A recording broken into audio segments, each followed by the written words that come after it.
Hello बच्चों, स्वागत है आप सभी का मेरे YouTube चैनल पे। तो हम पढ़ रहे हैं कक्षा 9 और कक्षा 9 में भी जो हम पढ़ रहे हैं वो पढ़ रहे हैं पदार्थ की अवस्था।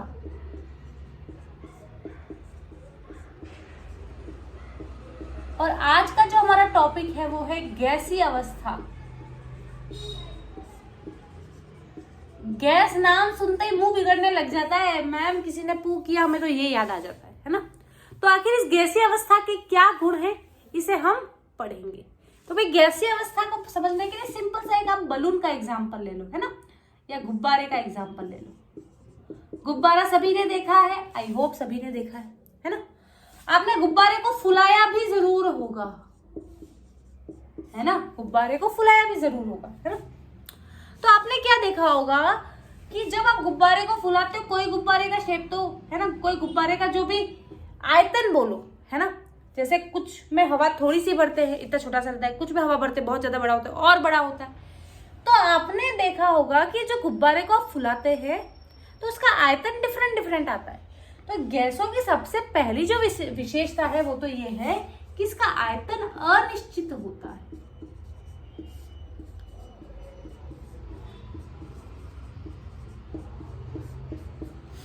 आयतन अनिश्चित होता है। जिस भी साइज में आप भरोगे, जिस भी बर्तन में आप भरोगे, उसका जो आयतन है वही आपके गैस का आयतन होगा। फिर आपने देखा होगा कि मार्केट में हार्ट शेप वाले गुब्बारे भी मिलते हैं, इस शेप के गुब्बारे भी मिलते हैं, एकदम गोल शेप के गुब्बारे भी मिलते हैं। तो जिस शेप में, जिस आकार के बर्तन में आप इनको डालते हो, उस बर्तन का आकार आपका गुब्बारा या गुब्बारे में भरी गैस ले लेती है। मतलब गैस का आकार भी अनिश्चित होता है।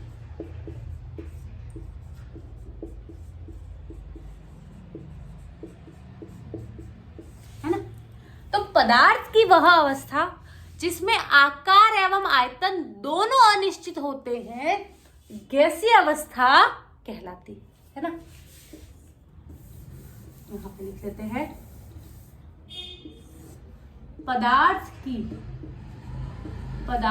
की वह अवस्था जिसमें आकार एवं आयतन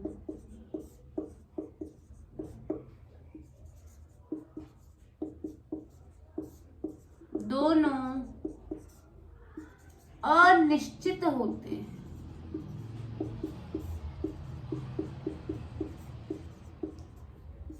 गैसीय अवस्था कहलाती है।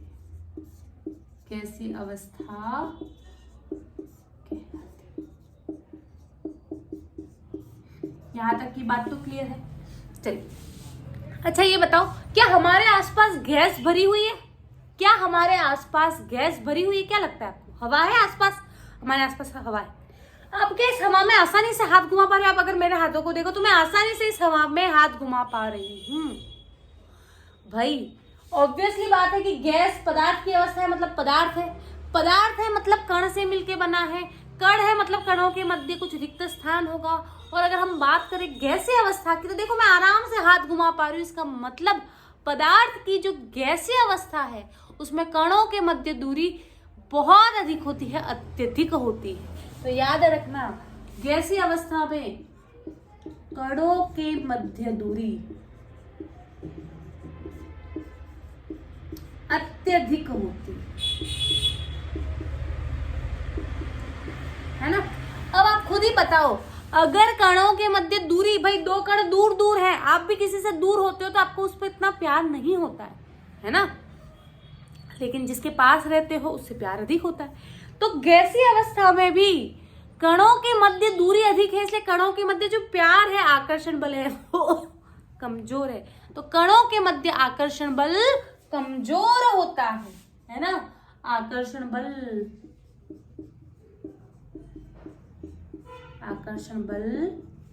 क्या होता है बेटा? कमजोर होता है। अच्छा ये बताओ, किस किसने गुब्बारे में हवा भरे हुए गुब्बारे को कंप्रेस किया है या दबाया है? भरे हुए गुब्बारे को। तो आपने देखा होगा कि जिस भरे हुए गुब्बारे को आप दबा तो आराम से दब जाता है।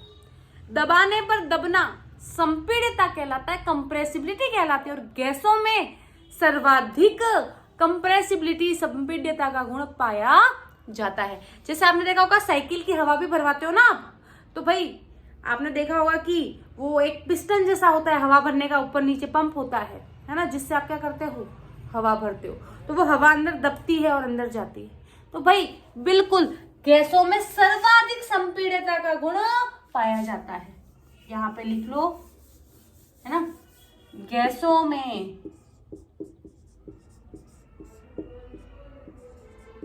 सर्वाधिक, गैसों में सर्वाधिक संपीड्यता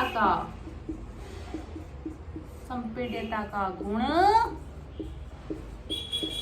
पाया जाता है।